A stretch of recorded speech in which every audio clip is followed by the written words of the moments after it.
Right now I'm going to show you how to make pate choux or choux paste. Pate choux is used for various items, for cream puffs, eclairs, Paris-Brest. You could use them to make French cruller donuts, churros. It's a very versatile pastry dough. So what you need for this one is your liquid. It could be their water and milk, all milk, part water, part milk. I'm doing half and half, milk and water. We have all-purpose flour. You could also use bread flour. We have butter, salt, sugar, and eggs. I don't, sometimes if you're going to do pate choux, but say a savory application, like what are they called? Gruyères. It's a pate choux that's at the end you fold in cheddar cheese and you bake them. So it's like a cheddar, like a cheesy cream puff that you could fill with, you know, savory fillings. I would opt out of the sugar. You don't have to put that in. But we're making cream puffs with a pastry cream in the middle or whipped cream. I add a little bit of the sugar, just add a little bit of sweetness to the dough. What you also need is a rubber spatula, a wooden spoon if you have it, or some type of kind of spoon if you want to go old school. I have a couple of pastry bags, and I already lined my sheet pan with parchment paper so I could pipe out all of my shapes on a parchment paper. And I'm preheating my oven right now to 425. We're going to hit it in an oven, 425, in the first 10 minutes. And then we're going to drop down the temperature to finish cooking them. So this is what we're going to do. You're going to get a pan. Right. Okay. We are going to add your liquid in your pan. So I have water and then milk. When I first learned this, I only used water, but I like the milk in it now. You're gonna have, so that was a cup of liquid. This is one of the simplest recipes ever. A cup of liquid, 1 stick of butter or 4 ounces of butter. You're gonna stick that all in there. A little bit of salt and a little bit of sugar. And what you wanna do is bring this up to a boil, and the butter has to melt, okay? This is like the rite of passage of all desserts for anybody that's in pastry. It's one of the first things you learn. It's one of those, it's like making mayonnaise in culinary. It's like the basis of classical French pastries. Okay, we're just gonna let that hang out. Let it boil.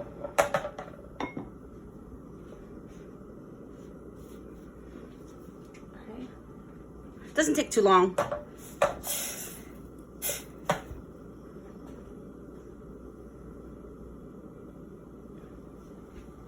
gonna wait for that.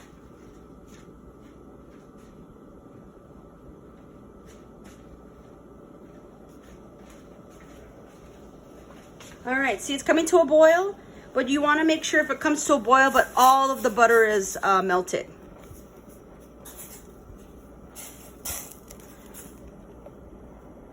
Okay, once this liquid comes up to a boil, like a good boil, I'm gonna dump in all my flour at once. Okay, I'm gonna turn off the heat. See, it's coming up to a boil. I'm gonna turn it off, dump all of my flour at once, and then I'm gonna mix it right away.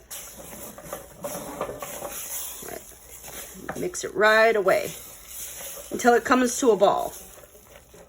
You don't want to add it slowly because all that flour is gonna absorb that water slowly, but you just want to dump it all at once until see how it comes into a ball.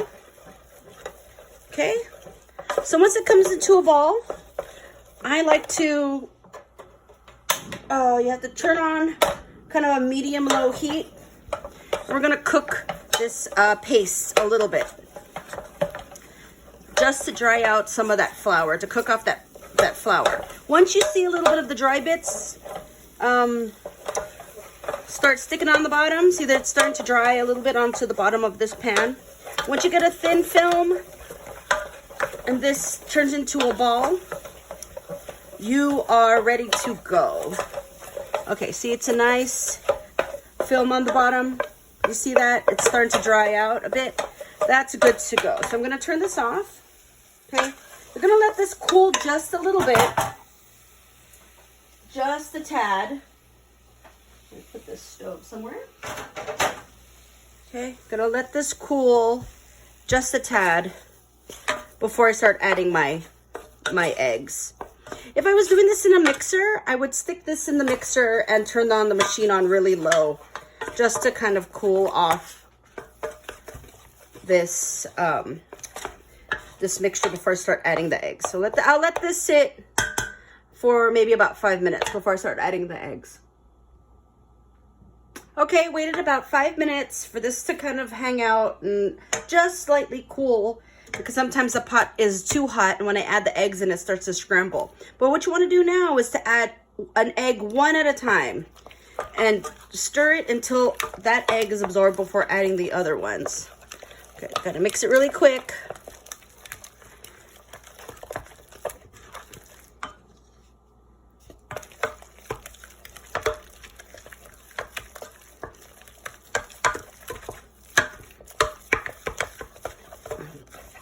I want to let each egg absorb before adding the next egg.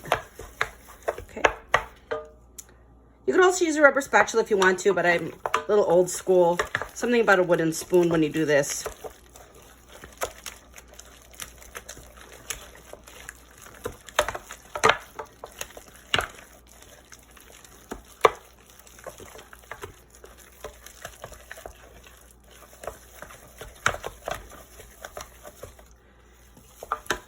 Okay.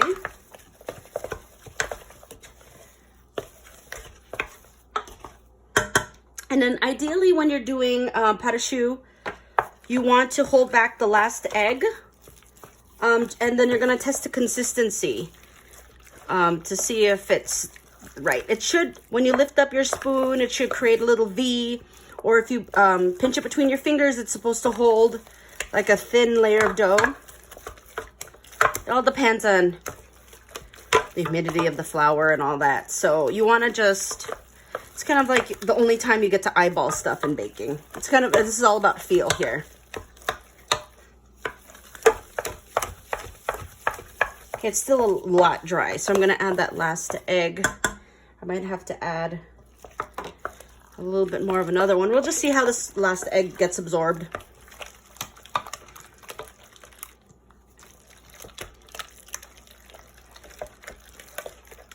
If you don't want to do this by hand, you can also stick this in a mixer. Just mix it on a lower speed.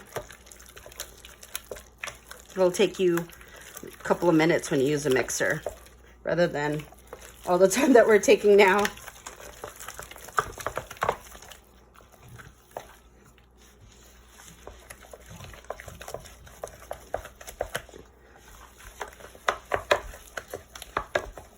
All right, it looks a little dry. It's not the consistency I want yet. Okay. If I lift up, it's supposed to make kind of a duck beak. It's a little stiff. See, it's not trailing. And if I lift this up, it's not making like a V shape. It's kind of breaking. So I'm going to get another egg. But I'm not going to use all of it.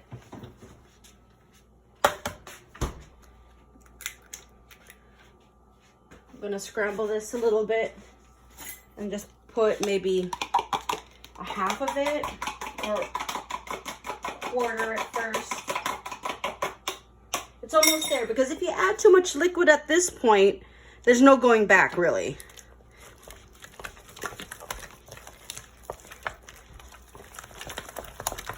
I just added like a teaspoon. Let's see if that'll help this one. Okay, see, it looks a lot better. Even just that little bit of egg. Okay, so as I lift my spoon in and pull it out, it should make kind of a V shape. Also, too, if you stick your spoon and you pull it out, it should create a duck beak. See the duck beak right there? Okay. Also, too, you could take a little bit in between your fingers And if you could draw it out and it doesn't break, pinch it and pull it. If it doesn't break, pretty much you're there. I think we're there. Yeah, see, it's holding its shape. So I think we're there. I'm not going to add any more eggs. See, just need a little bit. Maybe my eggs were a little bit dry, but it looks good. Okay, I'm going to use the rest of this for an egg wash. Add a little bit of water to that, just to thin it out a bit. Okay, so now I'm going to fill in my pastry bags. Okay, so I have a plain tube. You can also use a star tip. I like the French one. This is not French, it's a little opener. If you have the ones that are really small, it's really nice to make eclairs. It gives that extra shape on it.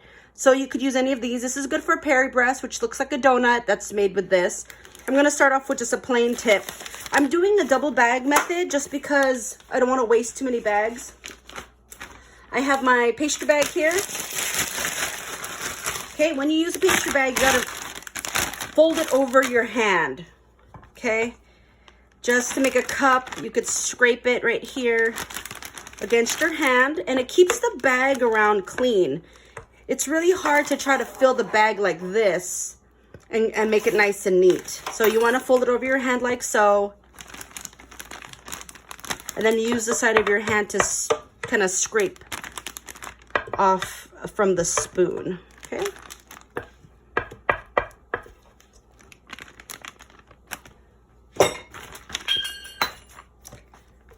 What's cool about the pot of choux too, you can save it and then repipe it. Or you could pipe it on a sheet pan, freeze them, and then defrost them before you bake. Or you could just bake these. So I flip them over this way, okay? Don't take my hand, usually a bowl scraper or a spatula, just kind of push it to the end. It keeps it nice and neat if you want to do that. So what I like to do is I could stick this bag in here, and then if I want to exchange the tip out, I could pull this tip out. Oops. And change it to this tip without having to take out the filling here. So I'll start off with just a round tip. It's not, it needs to be a little bit bigger, but this is all I could find at home, okay? Bag in a bag method. Take this bag, stick it here, just to make sure it's coming out from the end, okay? Just gonna, what you wanna do with puff pastry, oh no, sorry, pâte à choux, you wanna tack down the parchment paper with a little bit of the choux paste, okay? So what I'm gonna show you now is how to pipe just plain cream puffs, which is circle. I like to hold my bag directly straight up and press, press, press, and to see if it fills out. And then right when I stop pressing and I flick of the wrist, okay? Press, press, press, stop, flick of the wrist to take off that tail. I have a little tail here, but you can always dip your finger in water, a little bit of water, tack it down, or you could use a little bit of egg wash. We're gonna egg wash the top of these, so I don't really have to flatten them out. Okay, press, press, press. It fills out. I'm not going around like this to make a poo. Nope. But if you mess up, what's good about this thing, you could scrape this off and then stick it back into your pastry bag and repipe it. Okay, so press, press, press. Stop. Flick of the wrist.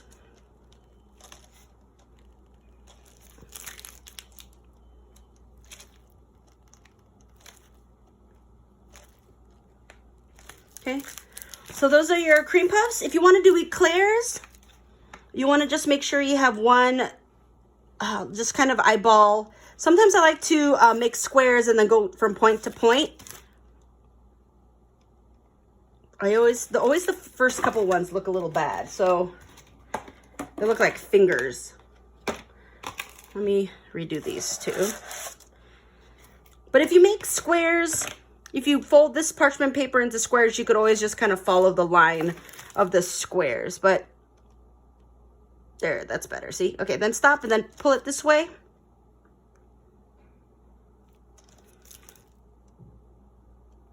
It's all about pressure and control. If you don't like what they look like, you can always scrape them up and do it again. I'm not going to do too many just because I don't know what to do with these after. But you could always pipe them out, bake them, freeze them, take them out and fill them whenever you want. That's what we do usually in the commercial kitchens, is where we just make a bunch, freeze them, put them on a sheet tray when they're fully baked, freeze them, and then pull them out and fill them whenever we need. So I'm going to egg wash it, but if you're not going to egg wash it, take your finger dipped in water, tap down that little tail, because if you don't, it's going to burn in the oven, because it's 425 right now, right? So if I pop this in the oven now, that little tail is going to burn. But I'm going to egg wash it, so the egg wash is actually going to flatten down that little tail also. The egg wash is nice because it makes a nice gloss, a nice little look on it. Pate choux should resemble little cabbages usually. When they bake, they get all craggly looking. Oh, what the heck is that on that? Okay. Egg wash it. Okay. So I'm going to stick this in a preheated oven, about 400, 425 for 10 minutes till they puff up. I'm not going to open the door at all. I'm going to reduce the temperature after 10, 15 minutes. I think about my oven is about 15 minutes. So I'm going to reduce it after 15 minutes to about 350 and just keep it there till all of it's fully cooked. If there's a crack in it, that crack has to be brown. The browning of the little cracks that come out of this will indicate the middle is fully cooked, okay? Stay tuned for the final product. So these are the cream puffs after they baked. So they look a little like cabbages. The glossiness on top is because of the egg wash, okay? So they should puff up. They kind of like, this is a stereotypical one. Make sure all these little cracks, when you take them out of the oven, they should be nice and golden brown. You don't want them light. This one has a couple of lighter spots, if you could see. That means the inside isn't fully cooked. So these are eclairs. So what you can do is you could poke a hole in the bottom and fill it with cream and then dust the top with powdered sugar or dip them in chocolate. The eclairs, you could do the same. Poke them on the bottom, fill it with cream, or poke them the side. Then you could dip it in chocolate as well. These Perry breasts, what they typically do is slice them in half. And then with a nice star tip, pipe some whipped cream. Place the hat on, the top on, and then dust it with some more powdered sugar. So there you go. Those are cream puffs, pate choux. Okay. All right.